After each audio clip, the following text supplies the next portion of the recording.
being nestled down here with the intelligence here. Thank you for coming. Oh, yeah, it is an honor. I don't very often get to address. Not really. I don't get to address audiences that have a clue about what I'm saying. Usually it's either I'm talking to neuroscientists who, you know, are kind of skeptical about my basis in neuroscience, or else I'm talking to cognitive scientists who know a lot more about it than I do. In fact, most people know a lot more about most of the subjects I talk about than I do. I like to think of myself as a comprehensive generalist. That's what Buckminster Fuller called himself. Somebody who's, you know, not a master of all trades, but not a complete idiot either. Somebody who's able to look at a problem and solve it using tools, whatever those tools are. And I happen to choose music as my problem. I wanted to be able to make music by myself, electronically. I started out in high school. We had a tape deck and we used to put on Frank Zappa and try and figure out how I got all those cool effects. He'd record xylophones and play them backwards and speed them up, and they sounded just radically different. He'd slow his voice down and do all these weird tricks. Okay, brief history of Roger Dumas, and I won't bore you too long with this. Went to the university, was going to be a dentist, flunked out of chemistry, ended up with a music education degree, didn't want to be a band director, didn't want to march around in the rain every fall. So I learned how to run a synthesizer. And the University of Minnesota, back in 1973, had Moog and EML synthesizers in the music education building. Let me see if I can show you a picture of one of these things. Okay. In my office at the Brain Sciences Center, I have two Moog modular synthesizers. They're very much like the ones I trained on in 1973, and I spent every waking hour fooling with these things and coming up with sounds, making explosions, doing rock and roll masterpieces. Graduated and quit my job, traveled around the East Coast and visited all the major synthesizer manufacturers, Moog, ARP, EML, and Allen Organ Company that made the RMI synthesizer that Todd Rundgren made so famous. And I got job offers at every one of them because nobody had anybody who could explain these things to people. And I was a music educator, so I was a natural. I ended up taking a job with ARP. And wrote owner's manuals for their ARP 2500, which was their huge modular synthesizer. Worked there for a year, left, came back home, and got recruited by Moog to write owner's manuals for their portables, like Polymoog and the Multimoog and the Minute Moog and the Vogue. And I found out that I was really good at analyzing functions on these things and putting them together. And that's what synthesis means. Synthesis is a Greek word that means to make one out of many. So you take all these different components, you take oscillators, envelope generators, amplifiers, filters, and create analog sounds. Just using, I used to stand around the studio at Sound 80 with patch cords hanging around my neck for hours on end, helping people like Janet Jackson, not Janet Jackson at that point, but Cat Stevens, Gene Simmons of KISS, there was Willie Murphy, and a 17-year-old kid from North Minneapolis who came in to do a demo for Warner Brothers and wanted me to help him come up with a cool new sound, and that was Prince. And he did the whole Soft and Wet album at Sound 80, and he ended up getting the contract at Warner Brothers. It was great. He bought synthesizers from me for years after that. It was really cool. Anybody remember a tune called Funky Town? Long time ago. Okay. That we were competing with Donna Summers and Georgia Moroder. They had a hit. I don't remember what it was called, but we knocked them off the charts with Funky Town. It was great. It was just 4 of us made that whole tune. Spent hours. You created Funky Town? I did all the synthesizer effects for Funky Town. Right. I got in my office. Let's see if I can find you a picture of that. You're true. HBPLC, Healthy Brain Project. That's it. Healthy. I also happen to be the webmaster for several university sites. Let's see. Let's see if I can find it. History. No. This. Study design. Data collection. Here we go. So this is a picture of my office, and I'm sorry, but this is my chance to be immodest, so please forgive me. But I've got gold and platinum albums from my work with Janet Jackson and the Jets and lip sync. From my former life, which I've forsaken, in the recording business. Okay.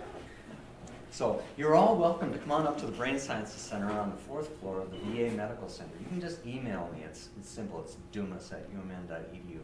I'd love to show you around. There's not much to see. This is a room full of equipment, but I could show you all the weird neuromusical stuff I'm into, and then I can show you the MEG, which is just this, well, Thomas can say, this is this creepy, weird, huge machine that sits in a vault. Let's see if I can show it to you. Magnetoencephalography. It measures the electromagnetic fluctuation across the cerebral cortex at the rate of 1,000 samples per second. It's just cool. Here we go. Magnetoencephalography. And this is a picture, kind of the vault itself. I think that's the coolest machine. It's what I use for all my data sonifications. All right. Magnetoencephalography. How does that compare to fMRI? Good question, and I have a ready answer for that. So pretty good. fMRI is brain porn. I can't put it any simpler. I know that there are many neuroscientists that would disagree with me, that would say that functional magnetic resonance imaging is a boon to mankind. However, it fails on several counts. Anybody know what fMRI measures? What it's taking readings of? Well, blood flow? Yeah? Is it blood flow? It is blood flow. Very good. It measures the BOLD signal, BOLD, the blood oxygen level dependency signal in the human brain. The magnet. Anybody ever had an MRI? What does it sound like? It's really loud. It's really loud. Yeah, it chatters and it bangs. Why would they develop a piece of medical machinery that makes so much noise? I don't know. But the magnet gives the water molecules in your brain a spin. And each one is spinning. And the magnet takes scans, 162 scans in each direction. Boop, boop, boop, boop, boop, boop, boop. Like this and like this. Y, X, and Z. The blood oxygen level dependency is a signal that represents the level of oxygen in the blood, in the brain, in areas, reputed areas in the brain. fMRI is displayed in voxels. Voxels are theoretical spaces, 3D spaces, usually 1 to 3 millimeters on a side. And it is the spin that is captured by the magnet, and the perfusion effect, the movement of the deoxygenated blood through the brain takes about 3 seconds after the stimulus. So if you play a melody to somebody, you have to wait for 3 seconds for the blood oxygen, for the deoxygenation to take place. That goes down, and then the scanner catches that, and then they make these pretty colored blobs in the brain to show you where, repeatedly, the cognition is taking place. The problem is, well, several problems are that it doesn't measure brain activity, it measures the perfusion of oxygen through the brain, so this might just be pathways, gateways for the actual energy being expended. Also, there is this time lag. It's far from real time. So on a time scale, it's difficult to say what happened when. Magnetoencephalography, on the other hand, is a direct measurement of the electromagnetic fluctuation on the brain. Yeah. How is that different from electroencephalography? I'll tell you. The background radiation of the Earth is 1 billion times more stronger than the emanations from your brain. So that's why we have this thing on the 12th floor of the VA. It's in a shielded room. It measures the brain activity at about 1,000 samples per second, which is about as fast as you need to go to capture brain activity. It's the direct signal. It runs into the squids, the superconducting quantum interference devices. There's 248 of these across the brain. Let's see if I can't show you a picture of that. A helmet with 248 squids. It's a direct signal, and it is time-aligned, the brain activity. Electroencephalography, on the other hand, measures the electrical potential of thousands of neurons spiking simultaneously. And it is, the timing resolution is very good for EEG. However, the signal gets smeared as it comes through the soft tissue of the skull. So we have these 3 technologies which are mostly in use, most popular for publishing being fMRI, because you can do color pictures. EEG is popular for people that can't afford an fMRI and certainly can't afford a $3 million MEG. And it will give you rough ideas of where it is, because EEG sensors are nowhere near as populous as MEG or fMRI. I mean, fMRI can give you thousands of voxels. EEG sensors, I think they top out at maybe 50 sensors across the skull, which is very hard to triangulate any signal source. And that's what a lot of people want to know. They want to know where in the brain things happen. But the truth of the matter is that is not very important. Maybe for surgery, in which case structural MRI will do what you need to do. But if you want to know what's happening on a moment-by-moment basis, neither EEG or fMRI will do the trick. MEG is good, but its location ability is not very good. So that's why we don't concentrate on location when we're doing MEG. What do? I take data from MEG experiments and make sonifications of it. Gosh, I sure hope I have a lot of time, because I have a lot to show. So I'm going to jump around a little bit here. Let's see if I can find this thing I just did. Oh, I know. Let's go back here. I want to show you an application of sonification of brain data.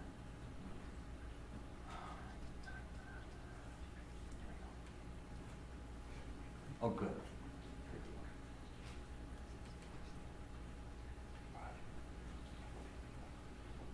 All right, and please ask me any questions you like as we go along. Thomas Christie, my colleague here, will tell you that current trends in science, especially in neuroscience, are toward the clinical applications. Basic science is kind of taking a back seat to medical applications. So, for example, if you want to apply for a $500,000 grant to keep your lab going for a couple of years, you better come up with a way to make this authentic. You've got to come up with a way to help people with it. Well, that's not how basic science works. We wouldn't know anything about the stars if we were confined to being able to help people with the information that we get. Nevertheless, labs across the United States are either shutting down or they're turning their attention toward clinical applications of their findings. So here's a clinical application of one of my findings. What you're going to see, maybe I'll play the other one, excuse me. Well, I'll see if I can bring this up while I'm talking. What you're going to see is, yeah, this is good. I think this is it. Nope, that's not it. I have to find the right one. You're going to see, I'll just play this one. Okay. You're going to see a bunch of MEG sensors in the middle of the screen.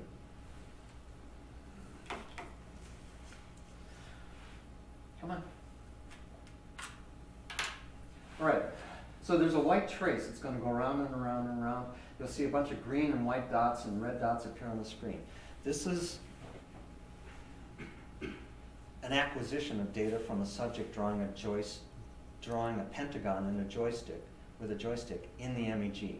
So we did three things. We captured their MEG data at 1,000 times per second over 248 sensors for about a minute. It's millions of data points. We also took the XY coordinates of their shape drawing. I took the data from 9 of the most relevant sensors and made a sonification of it. What you're going to see is a pentagon being drawn, and this is the same iteration 4 times over. Also, what you're going to hear are plucked violins, or flutes, plucked violins, and sort of a music box in the center. They represent correlations between sensors. So that means that sensors are picking up data that's correlated. That means that areas of the brain are working in synchrony to make this movement happen. The application for this is the training of veteran amputees in the use of neurally controlled prosthetics. So it's my hope that in the future we will be able to use sound, musical sound, to help people who've lost their limbs to use these new brain-controlled interfaces. And I also want to point out that these effects, I'm sorry, I'll play it again, it's showing. These effects are heard most strongly as the subject approaches corners. Little planning has to be done on a straight line. It's this anticipation of a corner that is important.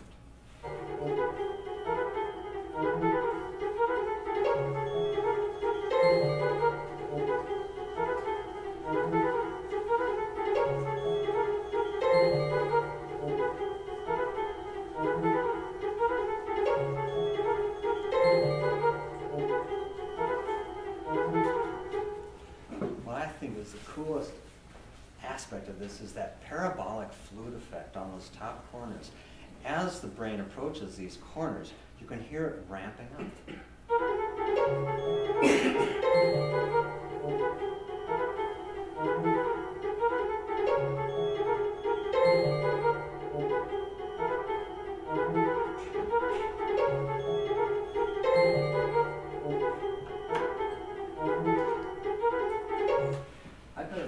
Into some power, or else I'm going to be dead in the water in a few minutes. Right, so most of the sonifications that I've done are not in real time. because these brain events happen over, here we go.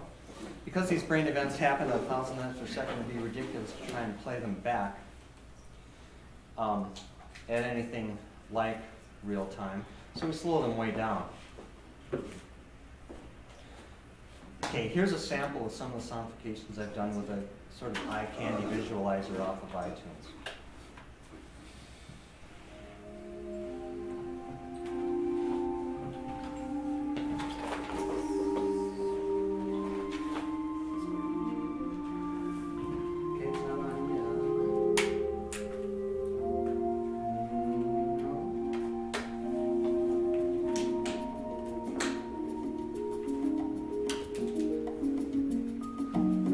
That one's not live.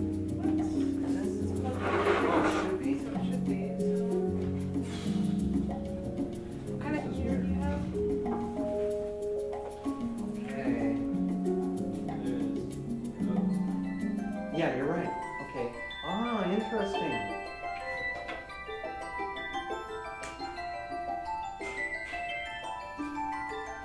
I'm very careful. Okay, if I lay this down carefully, I've never had this happen. That's weird.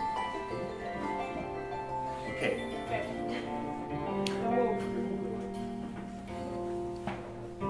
Okay, what you're hearing is actual brain data. None of this is composed or arranged. I pick the sounds. I massage the data all equally for each one.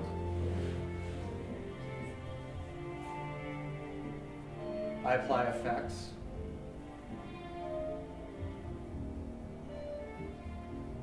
The brain is a pattern-searching organism.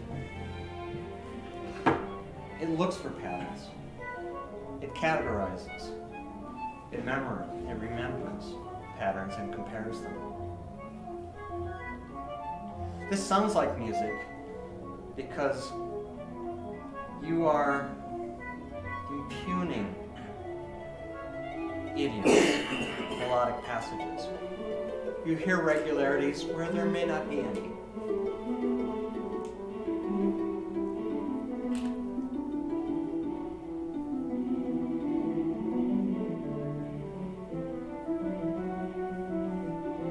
But who's to say?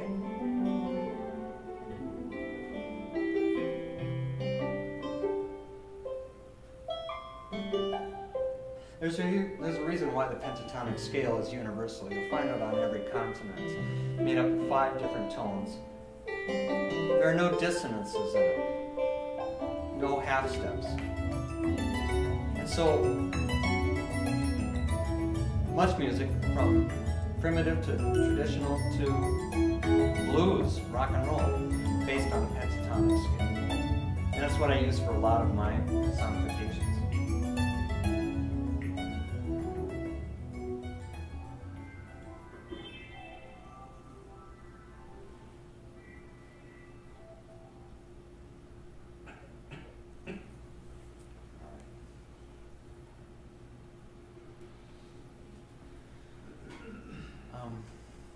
All right, without further ado, I'll show you how I do what I do.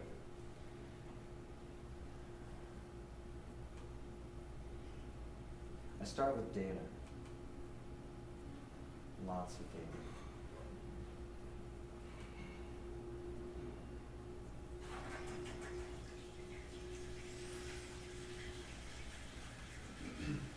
Is it two-dimensional data? It is. It is. 248 channels, so in this case 248 columns of data. These are readings of femtotesla.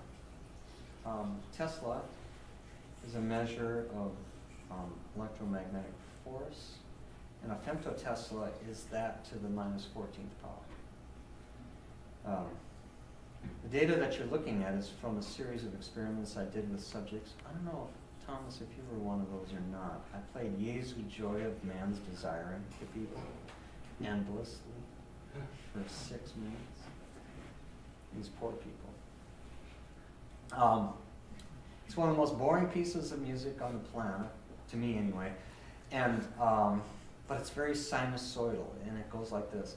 La da da da da da da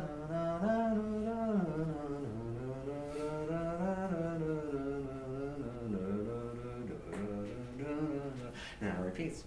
But there's an underlying theme later on that's very cleverly woven into it, which I did in my subjects. I wanted to test their reactions, their autonomic reactions to the music, and with the hopes of coming up with a brain-computer interface for making music, just using a human brain, EEG sensors, a computer, and a synthesizer. I think we'll be able to do it within 5 years. Anyway, I said this 10 years ago. What I do is I'll take, for tonight's original composition, I took 10 of these channels. MEG channels 170 through 179, and they're located along the line along the temporal lobe, left temporal lobe. I just picked them arbitrarily. That's the way a lot of the sonifications I come up with are generated. Arbitrary selection, because I can't do all 248. That'd be an orchestra, too hard, too overwhelming. People wouldn't be able to understand it.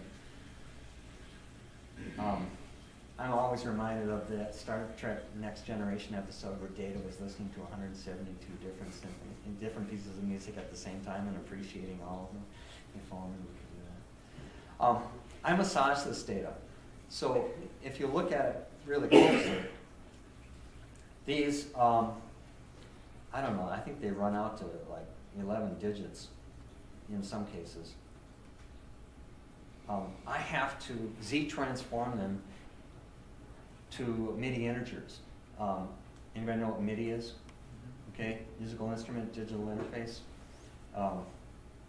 It is what allows, it's behind most of the music we hear today. If it weren't for MIDI, pop music would still sound like the Doors, probably, or maybe even just the Beatles.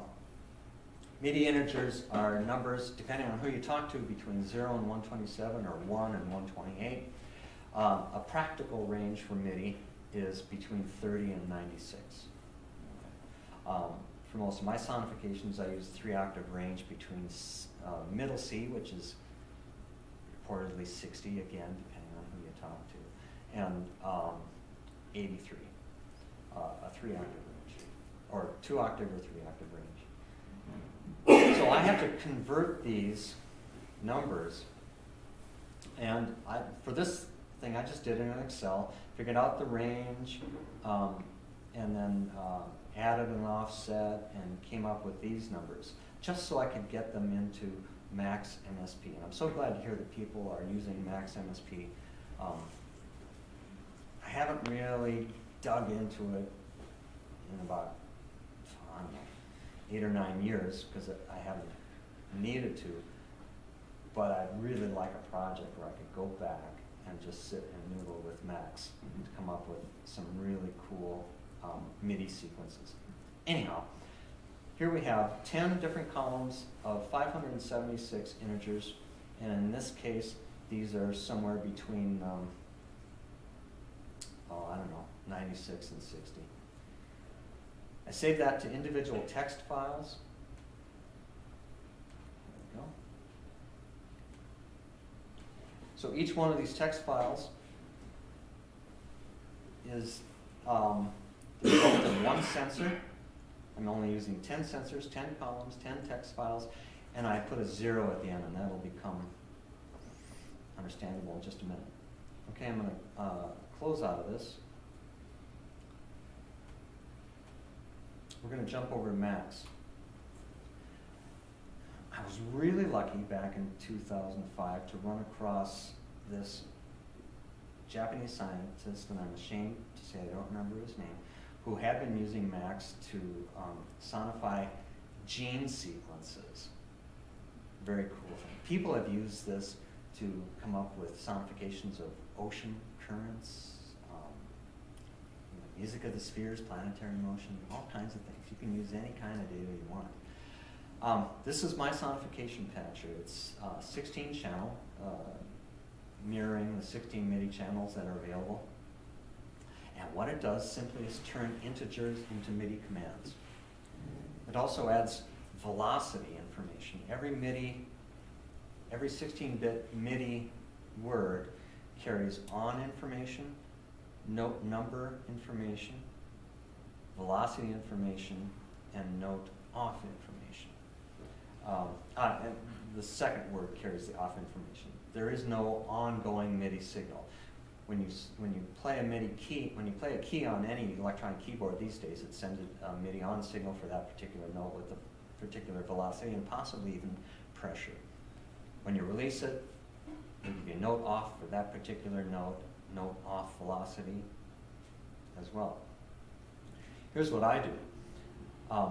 I read into each of these 16 channels a separate text file, and if I wasn't so lazy, I'd figure out a way to take a 16-channel, 16-column text file and just read it in all at once. But as it is, for tonight, I read them all in one at a time.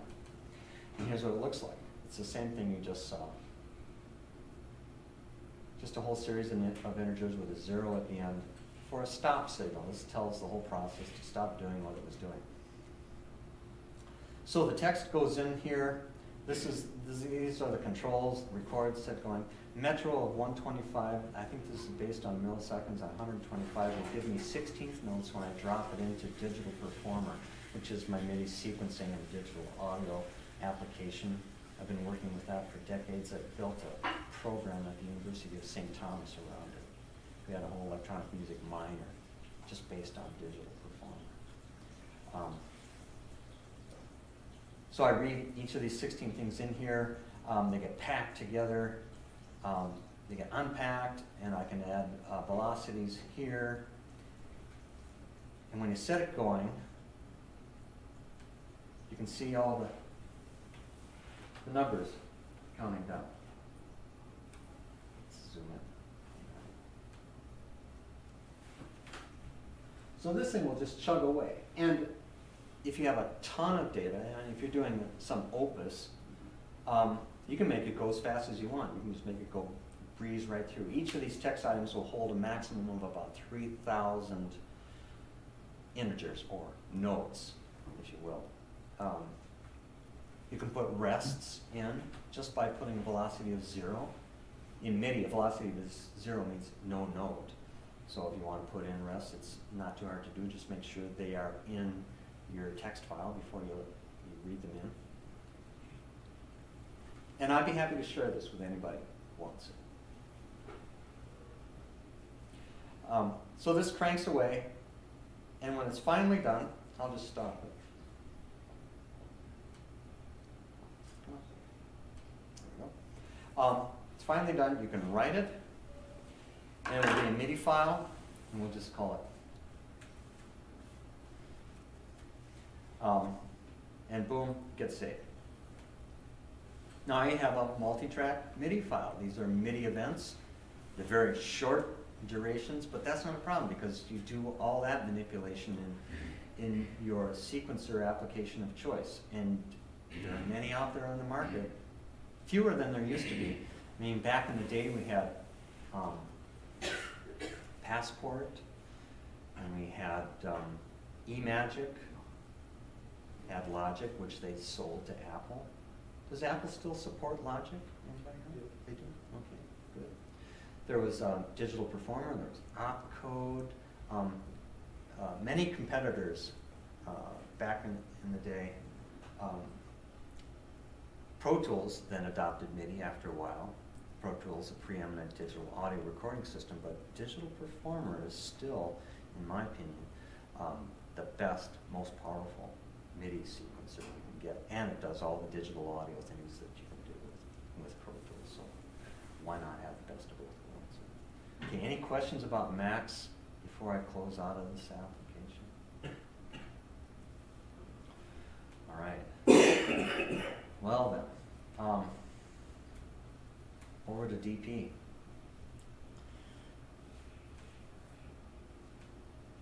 So when you get it, let's put this over here. Let's pull this up here. And this goes over here. And let's put as many tracks as we can. Oh, there's only one track there. When you bring it in, there we go. It looks like this. What a freaking mess. These are all the data points from these 10 channels. And it doesn't help that they're all the same color. Let me change that.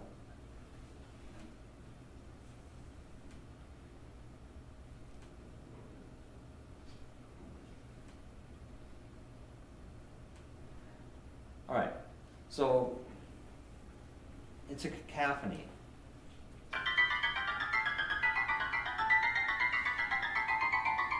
When you first load it in, the default is piano. The default duration is as short as it can possibly be. The velocities are there. I mean, the loudness and the tone color for each note is there, and that's evidenced down here. You can see the velocity for one of the channels. The harder you play a note, the more velocity you will get, meaning the louder and brighter the sound will be in most cases. Yeah. What are you mapping to velocity from that data? The actual note number. So you can have a velocity of anywhere from 0 to 128 for the loudest. from your MEG data. Yeah, again, I'm lazy. I don't. The high numbers are the loudest ones. So the high notes are louder and the low notes are softer. I have workarounds for that, but that it really doesn't make any sense to make the high notes louder because we perceive higher notes as being louder anyway. So it's kind of counterintuitive to do it that way. And I have inverted these before.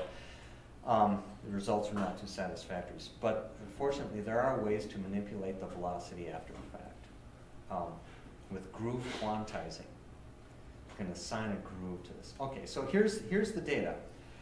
The first thing I showed you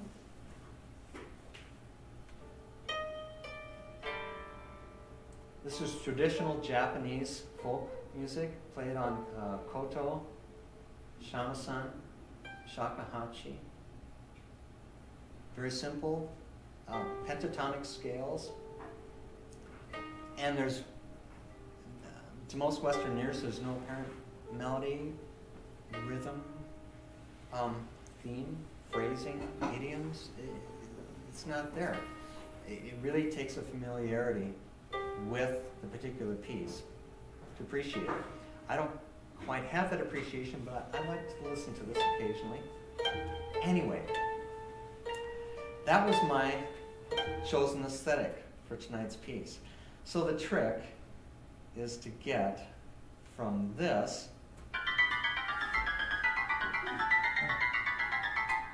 to this.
Oh, thank you.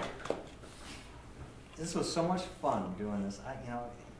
You know how it feels when you haven't done something for 10 years, and you come back and you wonder, God, do I still have it? You know, can I still pull that off? This was really fun to do this, and I'm going to show you how I did it. All right. So first off, you start. The music, the data actually suggests something. I didn't start out with the idea of traditional Japanese music. I had no idea what this data was going to sound like. It more or less imposed its own aesthetic as it went along. So I started out with the first two tracks, and let me bring those up. First two tracks, sensors,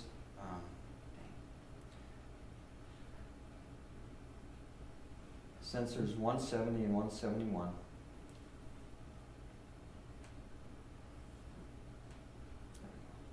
Come on, where'd you go?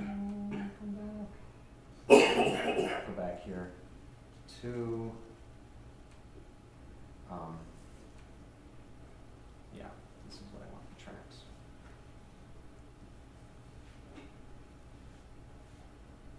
Do it this way. Tracks.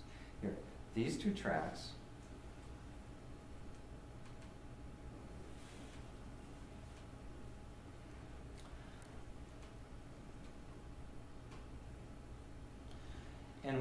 And what we see here is a series of MIDI events, and I just assign them to MIDI channel 10. Who can tell me what MIDI channel 10 does? Good question. Okay. Drum. It does drums. That's the spec. I don't care if your synthesizer comes from California or Korea or Japan. They use MIDI channel 10 for drums almost exclusively. And there's a drum map. And so when a note happens on a particular, falls on a particular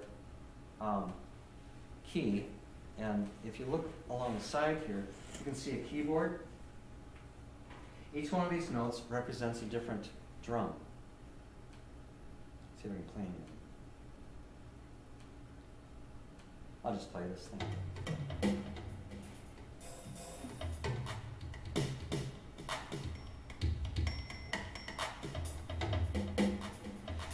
Now these two sensors were picking up the same sort of data. Sensors next to each other on the head are necessarily going to be closely correlated. So their curves will kind of follow each other. I'm playing two of them now. Gosh, I wish I could bring it.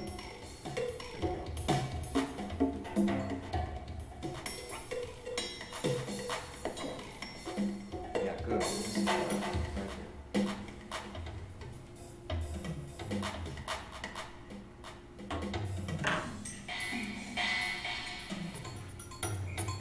Now, the original tracks were very short. I mean, the durations of these notes were very short. I'm going to take these off, transpose, and do the contrast. Now, they sounded like this. Do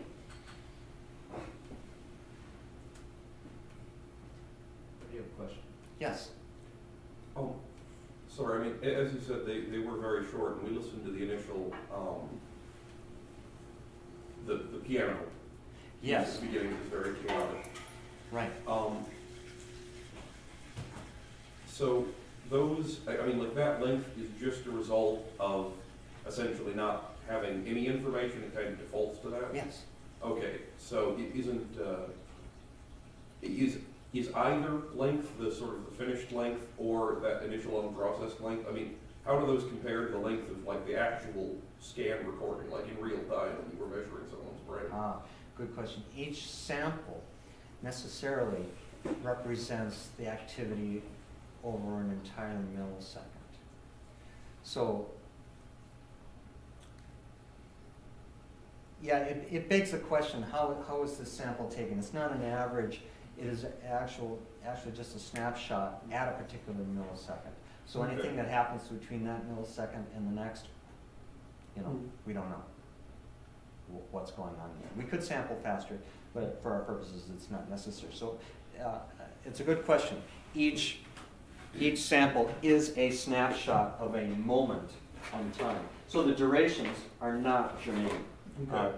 The durations default to as short as they can possibly be. And that's a fault of my program.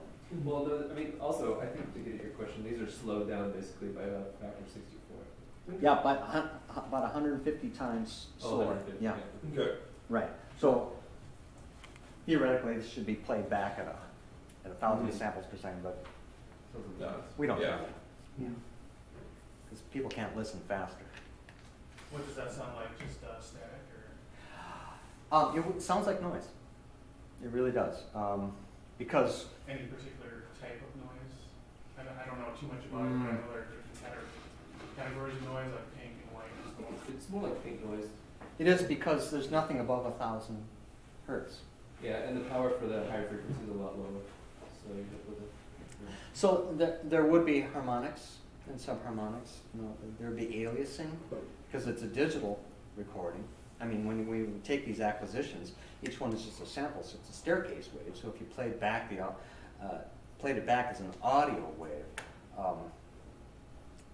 it would be very hard to listen to because when you have aliasing, that means you have spurious harmonics showing up that have very little to do with the actual signal. And the truth be told, there's a lot of noise in an MEG signal. We don't usually use the raw signal for analysis. What we do is a process called ARIMA, an autoregressive integrated moving average. It allows us to detrend the data. So imagine that your brain is doing this kind of thing and it's going on.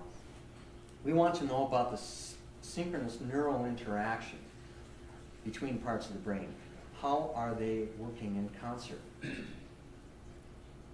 So we detrend the data. We take all of the trends out of it. So in the end, what we end up with is basically noise, but it's very highly correlated noise. If you averaged all the data points in one of these ARIMA processed channels, you'd have a 0. The value would be 0.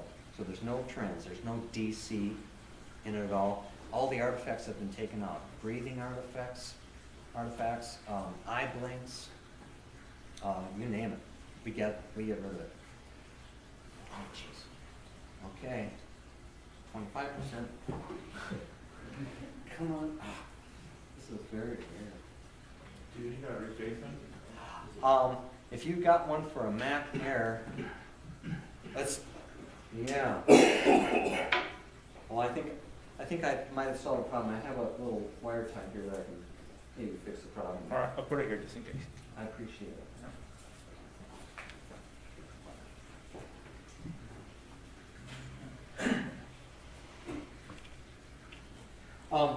So, what you're hearing here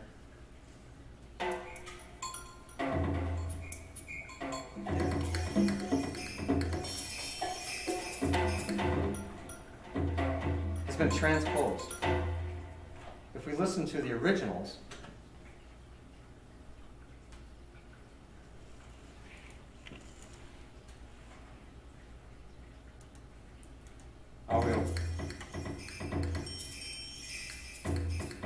this is near constant.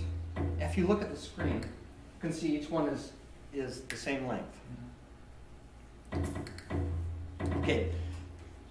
So one of the first things I do is I don't want to da-da-da-da-da-da-da-da-da-da-da. It's very machine-like and boring. I want to take advantage of the brain's propensity toward hearing patterns where there are none. I heal separations between subsequent duplicate notes. So if there are two notes next to each other, let's just look at one of these.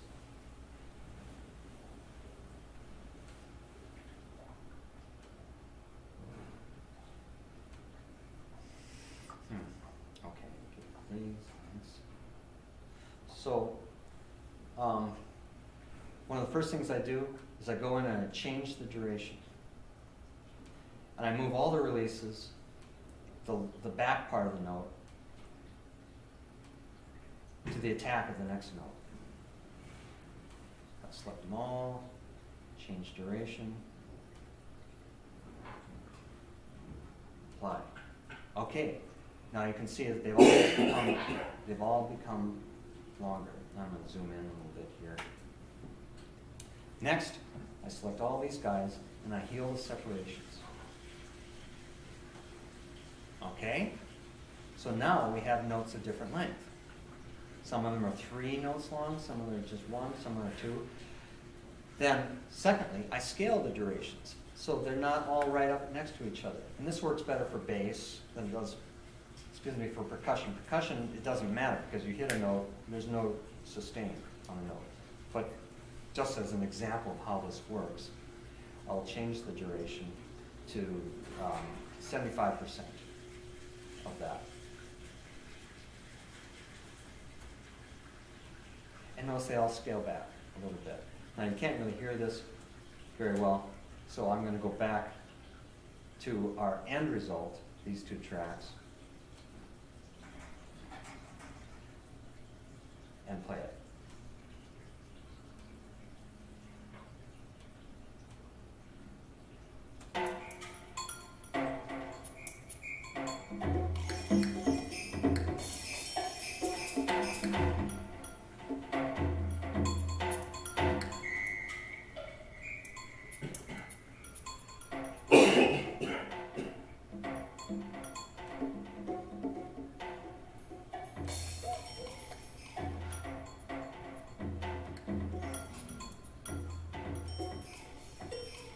Okay, the tempo always starts out at 120. All MIDI sequencers default to 120 beats per minute, which is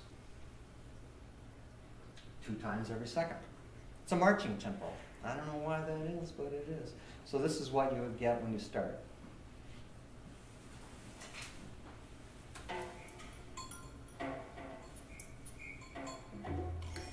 And when I was first working with this, I had it down to 112 or 107. And again, the data suggests the tempo after a while. Let's move on. I had the next track, which was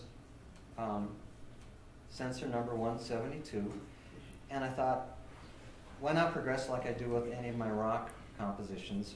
We start with drums, and then what might you use next? Bass. Yeah. So I had this track. Let's have a look at it. Turn these guys off.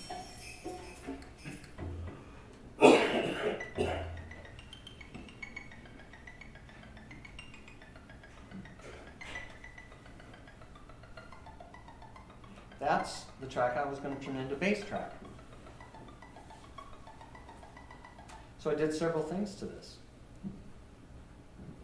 I changed the releases to move them out to the end because they're all very short. I transposed it down several octaves. That wasn't too hard to do. Let's just first grab all this stuff. All this, region, change duration, move the durations to the move releases, apply. Then I can just drag these down.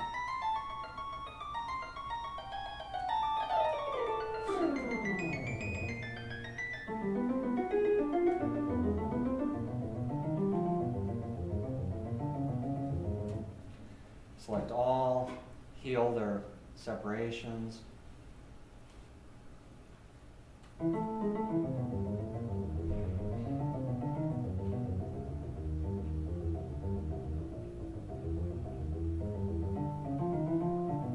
Okay, and then change the releases.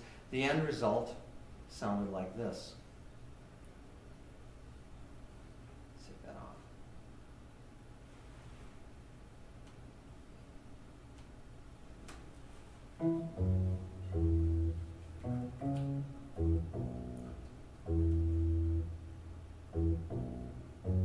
Which by itself doesn't sound like much, but when you put the drums behind it, come on, cut it out.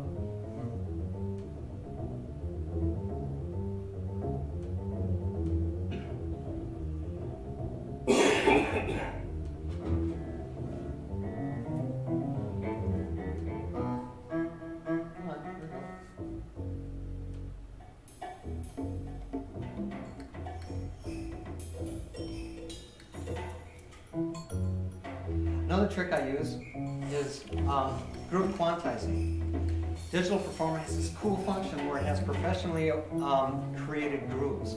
Each groove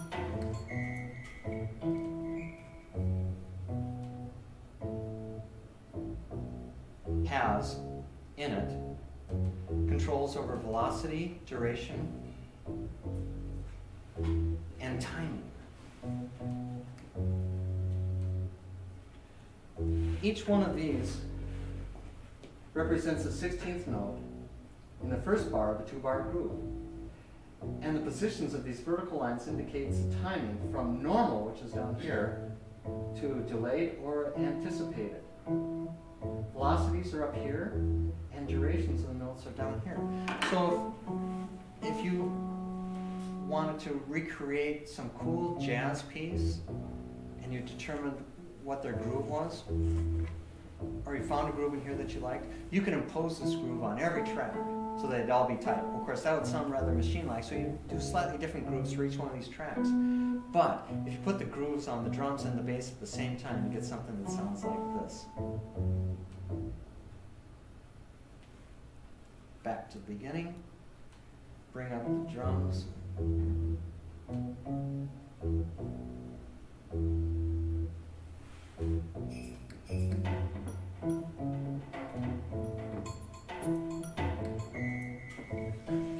And you'll hear a meter imposed on this.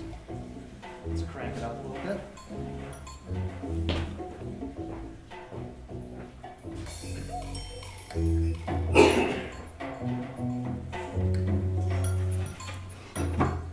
Okay, not to belabor the point, I'll just go through the next tracks in quick succession. I decided to assign the next sensors to, what did I use? Cellos.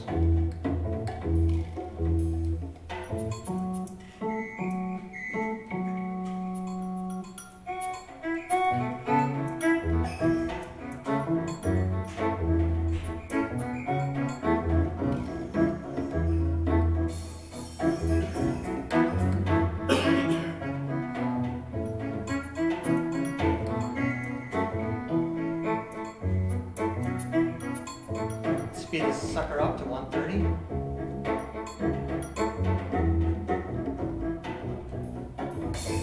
Now you can feel the groove.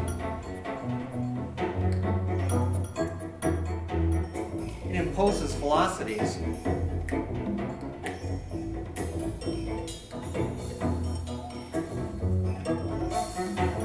The percussionists are going crazy in the background, but that's just an outcome of the flow of this information.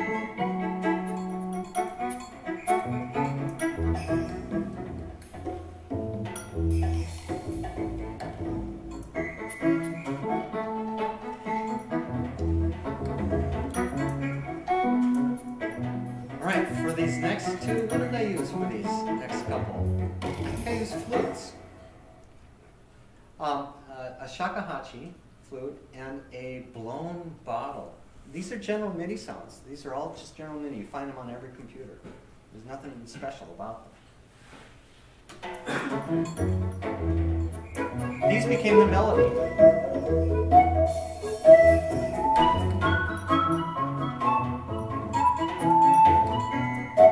And because these two sensors are right next to each other, they tend to run in tandem, meaning harmony.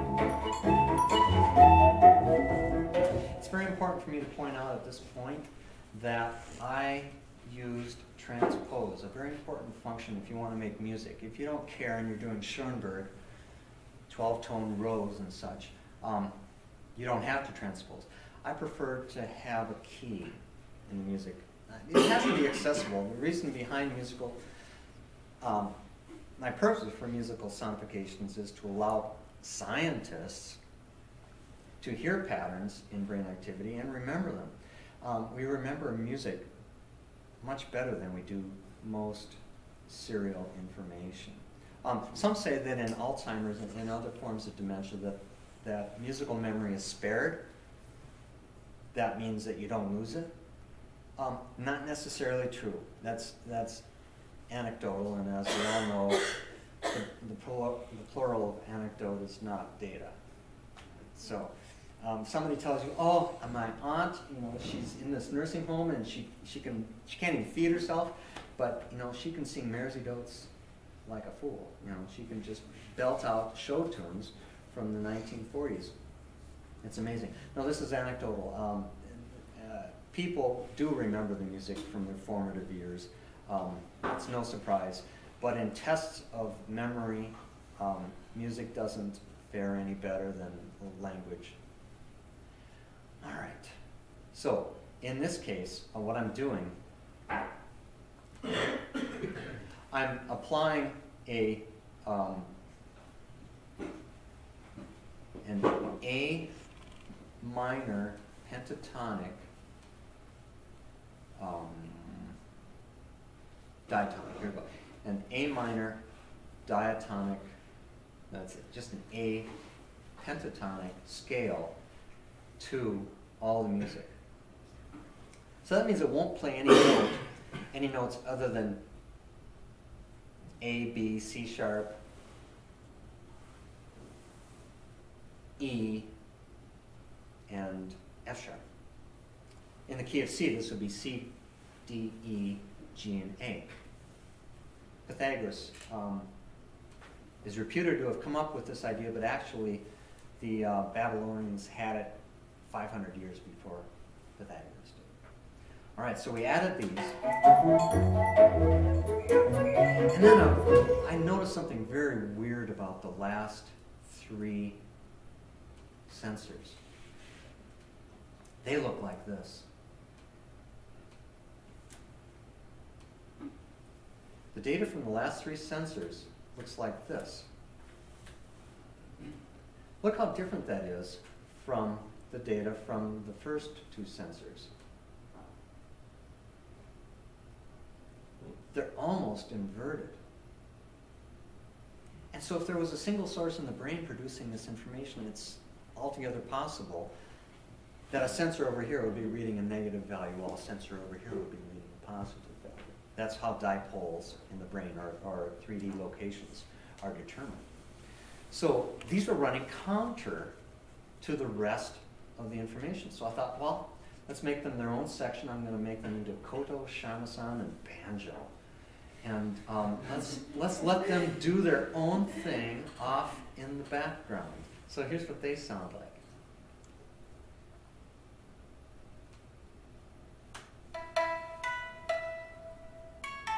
And this is such a throwback to that first thing I played for you, that snow piece, the traditional Japanese. I mean, you couldn't tell, is this composed, is this data? Here's all 3 of them together. I mean, who could listen to this for 10 minutes? Anybody? Well, okay. But when you throw everything else in,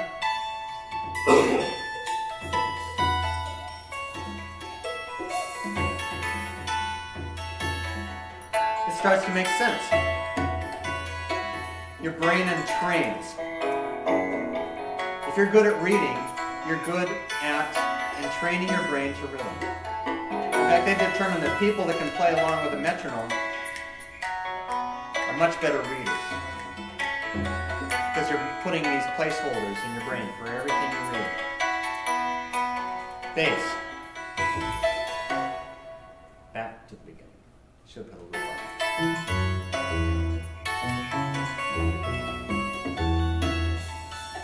Now all of a sudden you have a downbeat with which to compare where that bass is happening.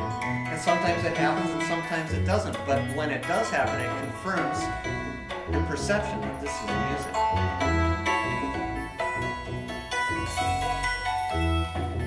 Okay? Little background.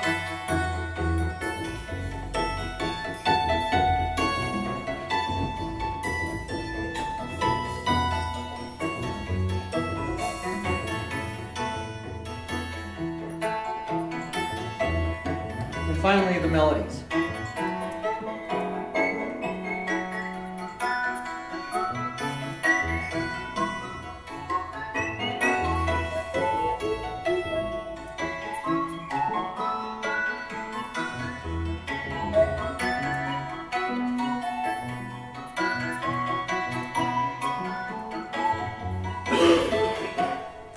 got time to show you one trick. I'm going to take those two melody tracks, duplicate them. Here you are.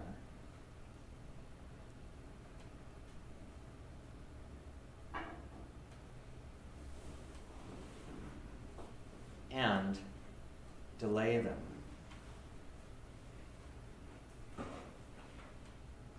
So I'm going to shove them back. I don't know, by 2 measures. Let's do that up here.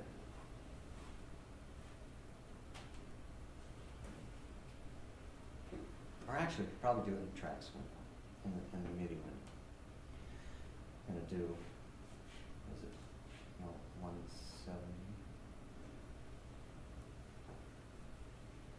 This one. And this one.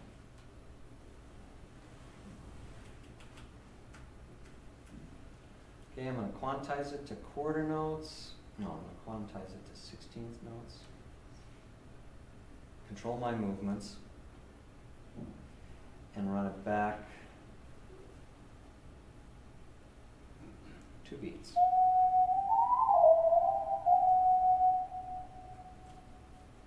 And here's what this sounds like. I hope it sounds cool. Yeah. It'll be around, is my fervent hope.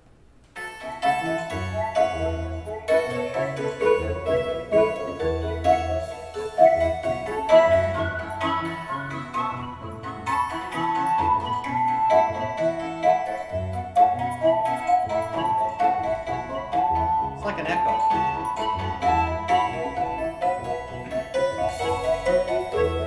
Let's get even crazier. Let's take those up. Forgive me, I am a mad scientist. Let's run them up an octave.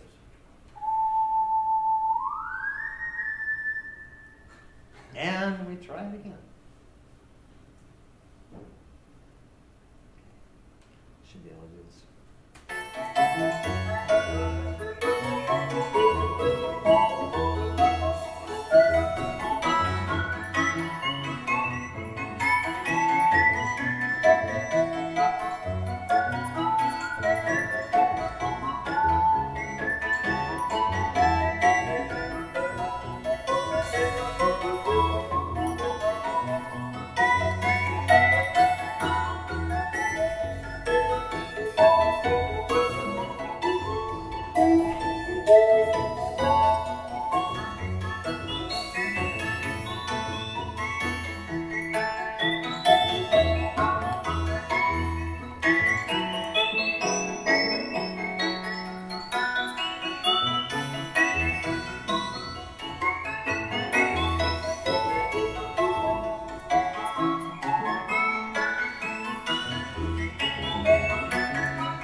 That's all I have.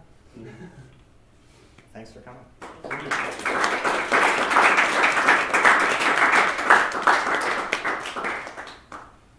All right. Well, I'm going to tear it down, and you're all welcome to ask me questions while I do that.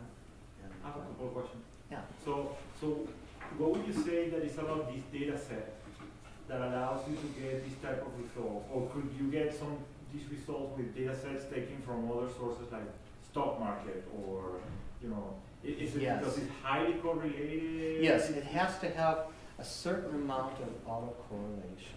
That means there has to be a history. A data set that was serially autocorrelated at a value of 1 would be a single note. Something that had a serial autocorrelation of 0 would be totally random. And you can have autocorrelations anywhere in between, and that's what we have here. So there is a signal in here. And that signal determines the sinusoidal nature of the signal. If you don't have that, the more random it is, the harder it is to extract repetition or patterns. Because music is repetition with surprises. Mm-hmm. And so music, most Western music is formed from a melodic arc. We start at tonic, we move through the music and end up at tonic. It's also known as a Wundt curve. Theodor Wundt, father of experimental psychology, came up with the idea of pleasure as being an inverted U. You start with something very boring, but as it becomes, as more information is put in, using Shannon's analogy, it becomes very interesting. Just the right amount of not boring is interesting. But as you impose more randomness, it becomes less interesting, more boring. So optimal is some sort of serial autocorrelation in and around 0.5 and 0.6, and I actually did a study on that for my dissertation and determined that yes, indeed, the human brain does appreciate autocorrelations of 0.5, 0.6. It doesn't like anything boring. Nursery rhymes. 3 blind mice, 3 blind mice. That's very closely correlated. But something like, and if I had another hour, I would do all this stuff for you. But something like Cool from West Side Story. It's all over the map. But Maria, so autocorrelation is very important. And yes, to answer your question, the data lends itself to this sort of thing. Brain data does, anyway. Weather data would, economic data, certainly. The other question I had was about what you said about medical applications. Yeah. That to use this to teach people to use their senses differently. That kind of infers like a feedback loop, right? Yes. And people learning how to It does. do this as well. So can it be done? It can be done, providing we have real-time mechanisms. Any amount of lag is really difficult in the process. You have to have instant feedback. Well, this is difficult at this point because we have not pinpointed the sources. We know where motor and premotor are, and the somatosensory cortices, but we are really unable to tease this information apart in order to determine exact movement in 3D space. Yeah, Thomas? Well, I was just going to comment on that people have done self-regulation experiments using feedback with MRI. I mean, the lower time scale in that case is sort of a benefit because you don't have to slow things down so much. Right. So, yeah, I mean, in principle, it's totally possible. Okay. The question is just basically like In fact, yeah, there was a study in the news today about that, yeah. about fMRI feedback. You're right. Yeah. Yeah. Sorry, this is too technical or anything, but so a sensor is placed against a person's head.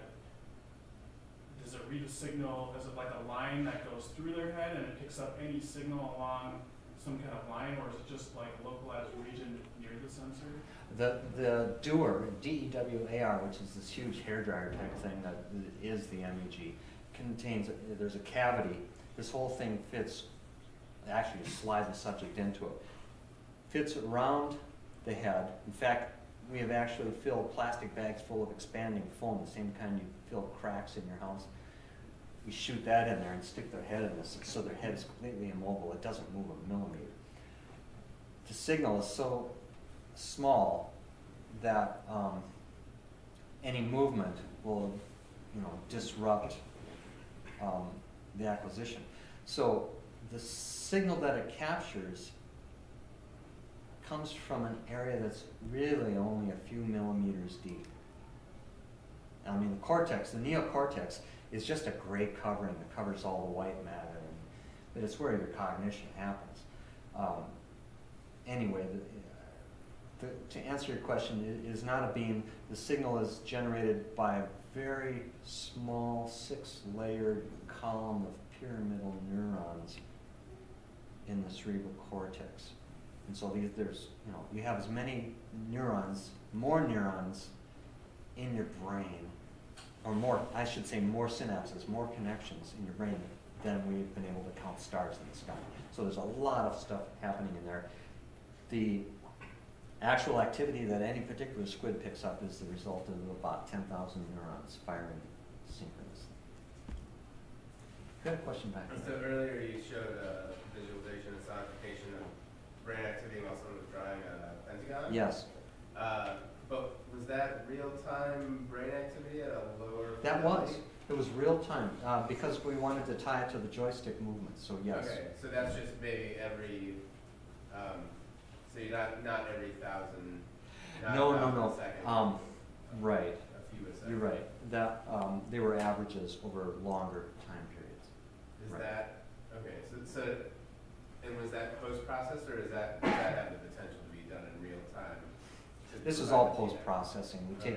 We take the joystick coordinates, time align them to the brain activity, and which I reduce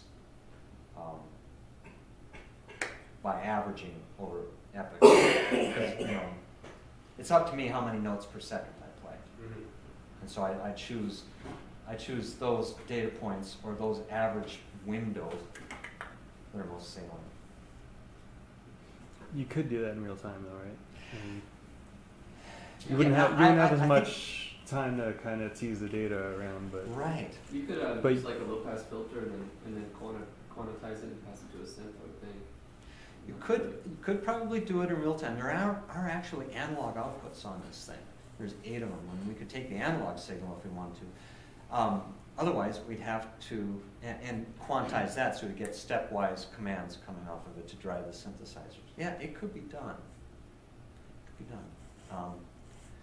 The IRB, the Internal Review Board, has clamped down on any spurious use of the MEG. We can't even put our heads in there for demonstrations. that's my next question. We used to all the time, you know, bring people in here, lay down on the bed, stick your head in there. It's totally non-invasive, harmless, quiet, you know, nothing bad could happen, but yet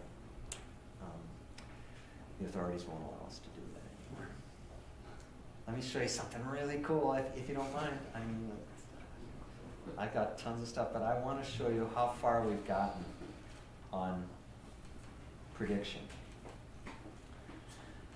Okay, as I told you before, what I want to do is come up with a BCI, brain-computer interface, that will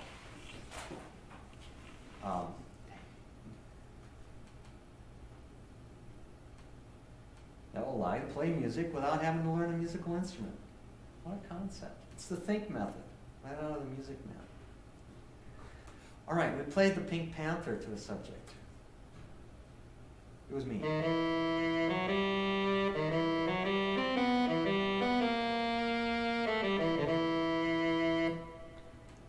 Okay.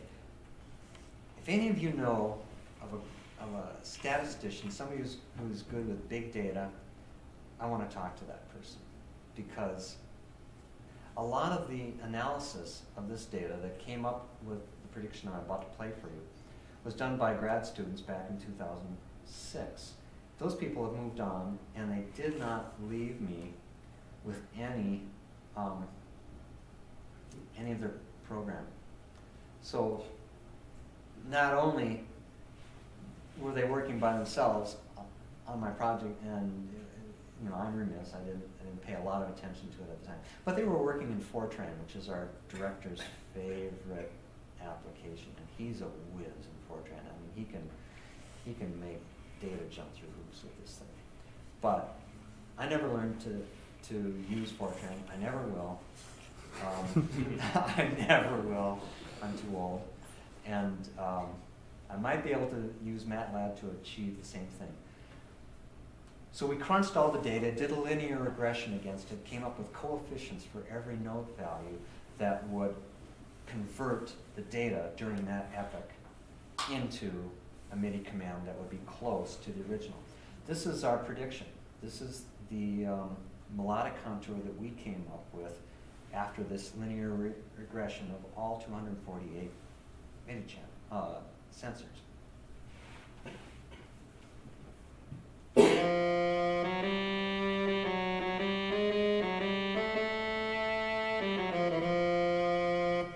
Seconds of brain data.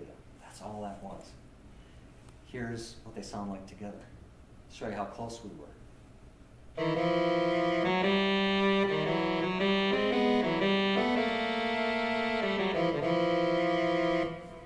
will that get me a grant?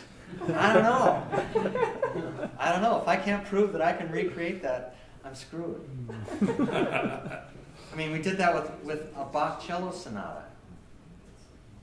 Wait, so I think I missed something. Was that was reading your brain as you were listening and then trying to recreate what you heard, what Yes. your brain had heard? Exactly.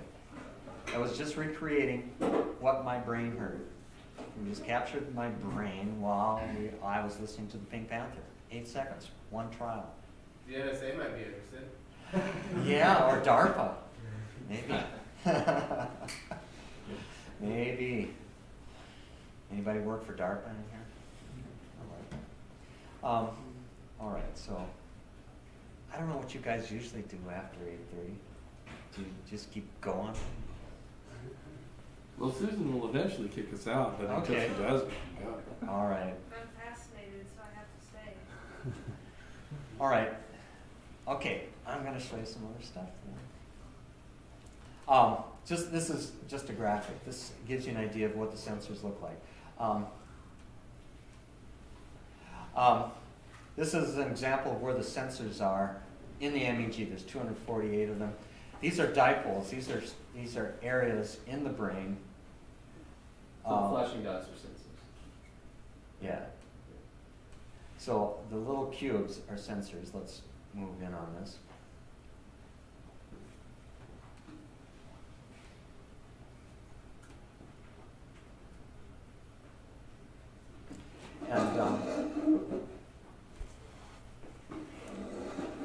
And so we've been able to determine that a lot of the processing, at least for serial autocorrelation, which is what this experiment was, happens in lower parietal and occipital areas in the brain, which is amazing because most neuromusicologists will tell you that the temporal lobes, and especially Heschel's gyrus, are instrumental in processing music, and we're finding that that's not necessarily true. Other cool things. This has nothing to do with the brain, but we took orchestrations of overtures by Vivaldi, Mozart, Beethoven, and Bach. We detrended them using the Arima process and came up with cross correlations. So if you have a piece of music such as the Allegretto from Symphony No. 7, really cool piece of music. Anybody ever see Zardoz? Sean Connery movie?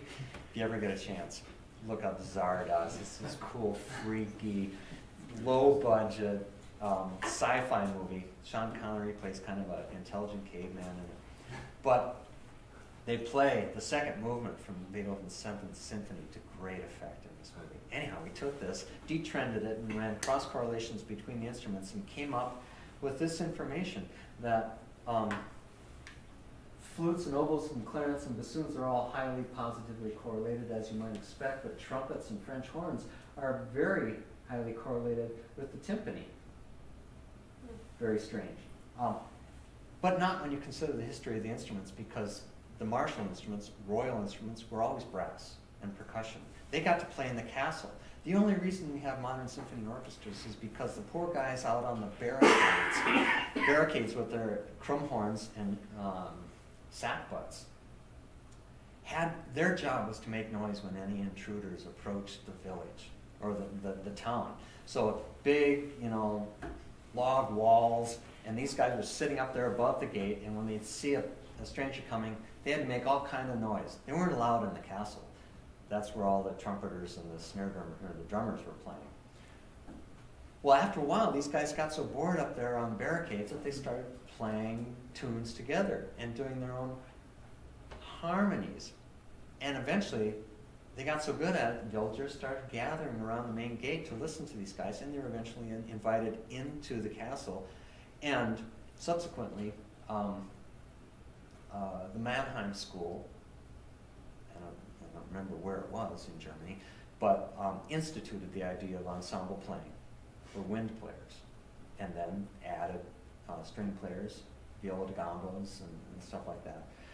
So we owe all classical symphonic music to those humble origins.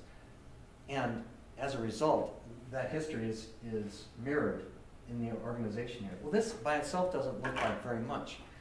But if you look at the oh,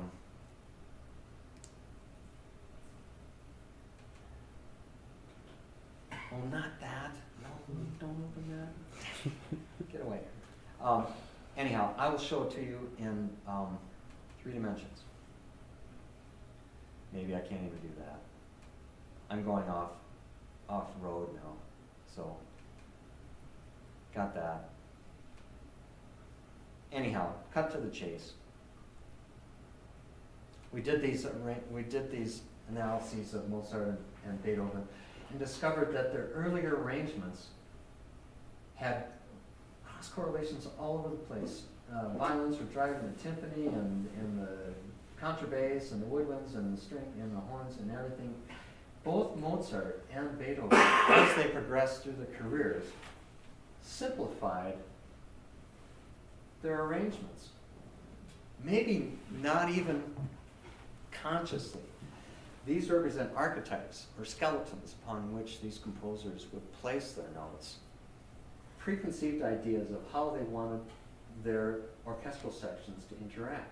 And notice here at the end, by Symphony No. 7, and up here, by the time Magic Flute came around, both Wolfgang and Ludwig had really come into their own. They figured out how to get the most efficient use of these orchestras without a lot of muss and fuss. And we published a paper about this in the Journal of Mathematics and Music. I don't know. I got lots of other stuff, but you guys should email me with your questions. If you do email me, I'll invite you out to the lab and show you around, let you play the modes, stuff like that. Is there a piece of technology that you wish you had that you don't, or is very hard to get or extremely expensive? To do this? To do your work. To do my work. Or do you have enough room with what you have? I wish I had a near-infrared sensor system, NIRS. It's a new way of reading the brain, and it uses infrared light. You can move around the room wearing this thing, and it captures information in real time. NIRS, look it up. They're $50,000. I think Hitachi makes one. And I could do groundbreaking stuff. And I think the rest of the lab would too. It's not very well received in the neuroscience community because there aren't very many of them. There haven't been very many papers written. The replication studies are everything. If you can't get your work replicated, you're worthless. So if I had an NIRS system and taught myself how to use it, we could study babies. And that's something that's really hard to do with any other kind of technology. Babies don't stay still. We could study people with autism because they can move around. We can't study them in the MEG because they fidget. They have done some MRI studies, but again, movement artifacts are terrible. So, yeah, and then I could start my own lab with that. That'd be great. When you play music to subjects, if the vibrations could potentially cause interference? Vibrations of? Well, you said if they move, it could interfere. Would the vibrations from the music itself cause? Well, see, with an NIRS, with a nerve system, you can move around because the sensors move with your head. Now, EEGs, they move with your head, obviously, but if you want to get an accurate EEG measurement, you have to clamp the person's head to the table. Because the signal from the motor and the premotor and the SMA areas will overpower any cognition that's going on. It's the signal is way too dirty to use, so EEG is not the answer. I think that would not be the case with NIRS because there's less smearing of the signal as it comes through the soft tissue. That's my guess anyway. When you use the radio system, do you just use earbuds or you play the music outside? That's a good question. We do use earbuds, but you can't have anything electromagnetic in the chamber. You can't have any ferrous metal in your head. If you've been a welder and you've got welding scars and bits of metal in your eyes, for example, we can't use you because just that small piece of ferrous metal moving around will disrupt the signal for most of the sensors. We had anybody ever heard of Laurie Anderson? She did Oh Superman, famous artist, married to Lou Reed. We had her in the lab, and she wanted me to make a sonification of her brainwaves, and I was going to be world famous. We got her into some scrubs, took off all her jewelry, asked her if she had ever had any welding injuries. No. The answer was no. Any surgeries with ferrous metal? No. They use titanium mostly these days, which is anti-magnetic. Non-magnetic. We put her in there, started measuring, and he looked at the screen, and the waveforms were going like a seismograph. It was terrible. She'd breathe in, she'd breathe out. It was like that scene from X-Men where that guy gets shot full of iron particles, and Magneto lifts him up by the power of his magnetic powers, and the guy's just full of iron. Her blood was so full of iron that it was causing the MEG just to freak out, so we couldn't use her signal at all. But that's really the only problem that we had in the MEG, other than the slight movements. Yeah. So how do you deliver the audio? Oh, I'm sorry, I digress. Thank you. Yeah, I'm not getting old. I'm getting better. Pneumatically. We have a transducer outside the chamber, and they're basically just little speakers attached to plastic tubes, about that big in diameter. These are 20 feet long. They run to reducing tubes, flexible, and on the ends of these are smaller, custom-made ear pieces that fit in each ear. And we have to carve out the foam helmet so these things fit inside, otherwise it's terribly painful. And so these sit in here, and we have to be very careful to deliver the stimulus at the exact same decibels for every subject, which is 75 decibels, which is pretty loud. But the rule of thumb is that a stronger signal gives you a stronger signal.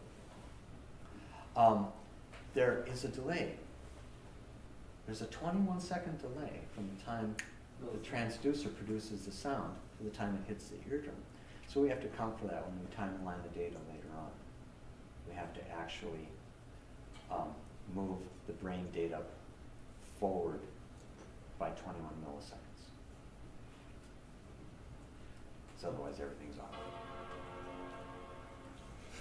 Sorry to bring you back to Funky Town. Not at all. Any anecdotes?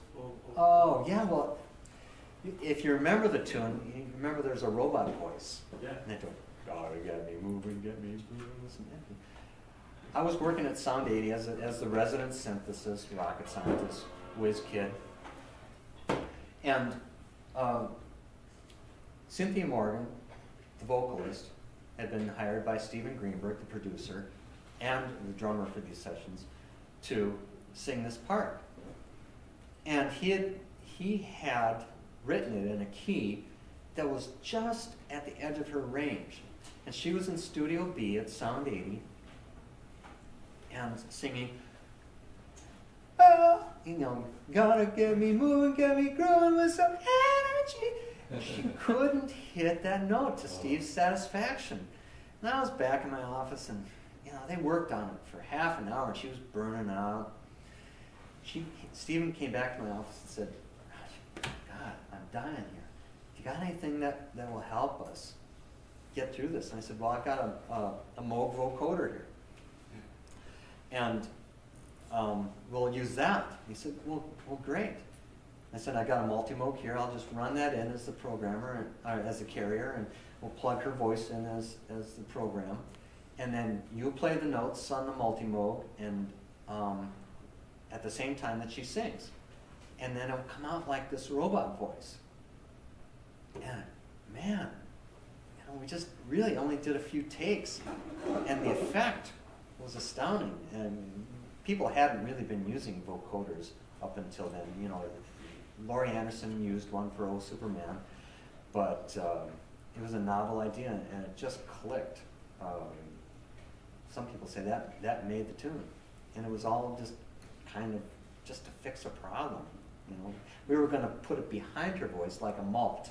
You know, when you malt your voice, you overdub it many times, which is what a lot of people do with Ringo Starr. If you ever listen to him sing, he's always got 2 or 3 malts happening behind his voice because, you know, let's face it, he's got no vibrato, he's got no intonation, he's just up there. So we used that, and it made the tune. Then we used the vocoder for a drum sound. In the middle of the song, there's a doom, doom, doom, doom, doom, doom, doom, doom, doom, doom. And that's a snare drum run in as a carrier and as a program, and then we use pink noise for the carrier. So every time you hit the snare drum, it opened up, and then I'll tell you how vocoder works. You have an input for microphone. This runs into a series of bandpass filters. And at the end of each of these bandpass filters, from low frequencies to high frequencies, is an envelope generator, which just generates a voltage depending on the power of the signal in the spectrum coming out of that filter. So you get all these different, you know, the harmonic values that all along the voice control the loudness of whatever carrier signal you run through there. Well, if you run noise through, pink noise is equal sound per octave. Very strong in the lower frequencies, not so much in the high frequencies. You run it through there, it's a broadband signal. You can control the signal so it ends up giving you controlled harmonics, which is what you produce when you make vowel sounds. Formants, and that's all it is. It's a formant controller, so you impose the formants of your voice, oh, wah, yeah, wah, onto the signal. Try this experiment sometime when you're in a locker room. You go into a stall, sit down, and try and find the harmonic resonant value of that bathroom stall. I used to do this all the time at St. Thomas, and I get some pretty weird looks when I came out. You go in there and you go,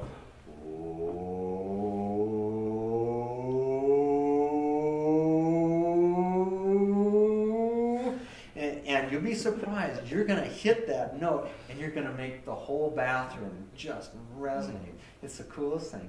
Well, that's what your mouth does when you tighten your lips and you go, you can hear the harmonics coming in and out of your voice. What? Like throat singing? Yes, very much. You're hearing the individual harmonics coming through a low-pass filter, or maybe even a band-pass filter in your voice. So there's all these fun experiments that you can do in time to go into. Yeah, toys. I wish I had that mode vocoder now. It'd be very valuable. This is great fun.